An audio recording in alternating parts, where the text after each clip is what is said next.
അങ്ങനെ ചെന്നൈ എത്തി പുതിയ ജോലിയുടെ ഭാഗമായിട്ട് ട്രെയിനിങ്ങിന് വന്നതാണ്. Chennai central railway station. എല്ലാവരും കണ്ടിട്ടുണ്ടാവും, എന്നാലും ഒരു പ്രാവശ്യം കൂടി കാണാം. അപ്പോൾ വന്നും ഭക്ഷണം കഴിച്ചിട്ട് തുടങ്ങാമെന്ന് വെച്ചിട്ട് നമ്മൾ കയറി. അങ്ങോട്ട് പൊങ്കൽ, ഇഡലി, ചമ്മന്തി, 3 തരം സാമ്പാർ, ഏറ്റമോ വയ്യ. അത് കഴിഞ്ഞിട്ട് നേരെ നമ്മൾ ഓഫീസിലേക്ക് വെച്ചെടുത്തു. ഇതേ ഫസ്റ്റ് ഫ്ലോറിൽ കാണുന്ന ഫോർത്ത് ഫ്ലോറിൽ കാണുന്ന #സ്റ്റീലിലാണ് നമ്മുടെ ഓഫീസ്, പുതിയ ജോലി. അപ്പോൾ ഇതവിടെ നടന്ന നേരത്തെ കഴിച്ച് ബില്ലൊക്കെ വന്ന് അത് വേണ്ട, അത് അറിയേണ്ടി കയറി വന്ന കേട്ടോ. അപ്പോൾ അത് ഇത് നമ്മുടെ അവിടുത്തെ ഹോട്ടലിൽ നിങ്ങളുടെ ഫോട്ടോയാണ്. ഹോട്ടലിൽ നല്ല ഭക്ഷണം കണ്ട് നമുക്ക് സാപ്പിടലാമെന്ന് പറഞ്ഞ ഫോട്ടോ. അപ്പോൾ ശരി, എന്നാൽ ആയിക്കോട്ടെ, നമ്മൾ കയറി.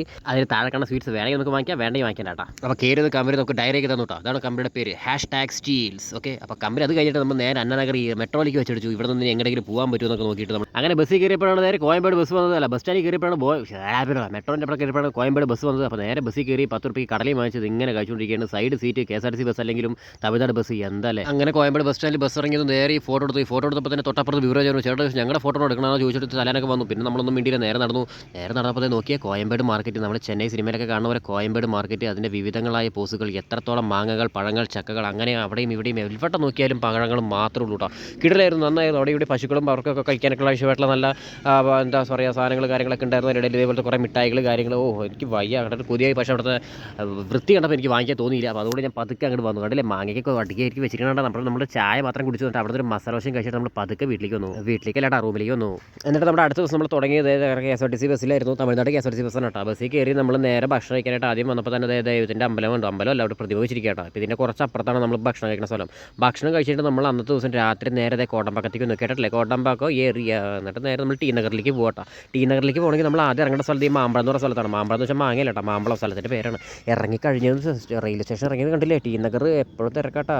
മഞ്ഞവെള്ളി ആയാലും ശനിയായാലും ഞായറായാലും തിങ്കളായാലും എപ്പോൾ നോക്കിയാലും ഈ തിരക്കന്നെ. 5-6 വർഷം മുമ്പ് വന്നതാണ്, പിന്നെ ഇപ്പോഴാണ് വരുന്നത്. നല്ല രസമല്ലേ കാണാനായിട്ട്. നോക്കിയാൽ ടി നഗർ ഇവിടെയാണ് എല്ലാ സാധനങ്ങളും കിട്ടുന്നത്. അപ്പോൾ നമ്മൾക്ക് ആകെ നമ്മളിവിടെ കുഴിപ്പനേരം കഴിച്ചിട്ടുണ്ടല്ലേ, 5 കുഴിപ്പനേരം ഇങ്ങനെ ഉരുണ്ടിട്ടിരിക്കുന്നത്. ഇത് മധുരത്തിലുണ്ട്, ഉപ്പിലുണ്ട് കേട്ടോ. അത് കഴിഞ്ഞിട്ട് നമ്മൾ അവിടെ നിന്ന് ബേജോ എന്ന് പറഞ്ഞൊരു സ്ഥലത്തേക്ക് പോയി. ബേജോ ഇന്ത്യൻ ഫുഡല്ല കേട്ടോ, പിന്നെ നേപ്പാളോ അവിടെ എത്തിയ ഫുഡാണ്, പക്ഷേ നന്നായിട്ടുണ്ടായിരുന്നു. അപ്പോൾ അത് കഴിഞ്ഞിട്ട് നമ്മൾ നേരെ ടി നഗറുള്ള രംഗനാഥ സ്വീറ്റിലേക്ക് തിരിച്ചു വന്നു.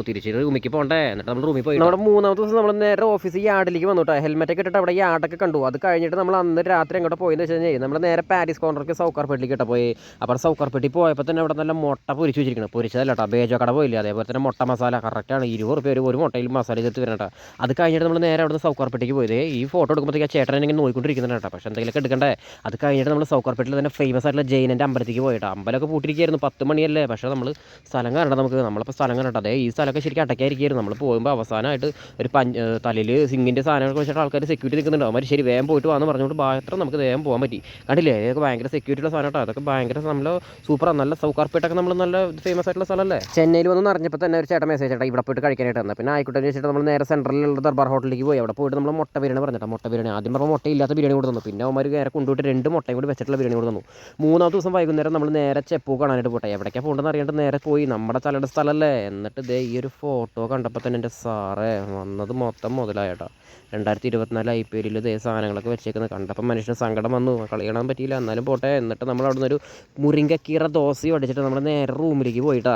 വെള്ളിയാഴ്ച ട്രെയിനിങ് കഴിഞ്ഞ് ശനിയാഴ്ച നമ്മൾ ലീവ് എടുത്തിട്ട് മെറീന ബീച്ച് കാണാൻ ഇറങ്ങിയിട്ടാ. മെറീന ബീച്ചിലേക്ക് വന്നപ്പോൾ പട്ടപ്പകൽ ഒറ്റ മനുഷ്യനില്ല. പക്ഷേ ഉച്ചയായപ്പോഴത്തേക്ക് ഇതേ സുന്ദരക്കട മീൻകടയിലേക്ക് സൂചി വെച്ചാൽ കുത്താൻ സ്ഥലമില്ലാത്ത അത്രയും തിരക്ക്, എമ്മാതിരി തിരക്ക്. ഒരു മീനിനും ചോറിനും 160 രൂപ. എന്നാലും ആൾക്കാർ ഭയങ്കരമായിട്ടാണ്. എന്നിട്ട് നമ്മളൊരു ചോറ് കുടിച്ചിട്ട് നമുക്ക് 1 മണിക്കൂറാവുന്നു പറയും. നമ്മൾ പതുക്കെ അവിടെ നിന്ന് എസ്കേപ്പ് ആയി. എന്നിട്ട് നമ്മൾ നേരെ മെറീന ബീച്ച് കാണാനായിട്ട് പോയി.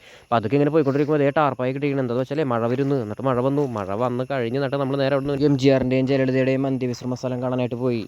നമ്മൾ കുറച്ച് വർഷങ്ങൾക്ക് മുമ്പ് കണ്ടിട്ടുള്ള സ്ഥലങ്ങളൊക്കെ ആണെങ്കിലും ഇവിടെ വന്നു കഴിഞ്ഞാൽ നമുക്ക് എന്തായാലും ഇത് കാണണം. അപ്പോൾ അവർ നല്ല രീതിയിൽ ഒരു ഫോട്ടോയൊക്കെ ഇങ്ങനെ വെച്ചിരിക്കുന്നു. അപ്പോൾ അതും കഴിഞ്ഞിട്ട് അതിന് പിന്നാലെ തന്നെയാണ് നമ്മുടെ കരുണാനിധിയുടെ ഇത് വെച്ചിരിക്കുന്നത്. അപ്പോൾ കരുണാനിധിനെയും കണ്ടിട്ട് നമ്മൾ നേരെ ഒരു 6:30 7:30 വരെ അവിടെ നിന്നു. അങ്ങനെ നിന്ന് കഴിഞ്ഞപ്പോൾ നമുക്ക് ബസ്സിന് സമയമായി നിറഞ്ഞു. നമ്മൾ പതുക്കെ നേരെ നമ്മൾ ബസ് സ്റ്റാൻഡിലേക്ക് വന്നു. എന്നിട്ട് സ്ലീപ്പർ ബസ്സിൽ നേരെ കയറി പാലക്കാട്ടേക്ക് വന്നു. അപ്പോൾ ശരി ട്ടാ, ബൈ.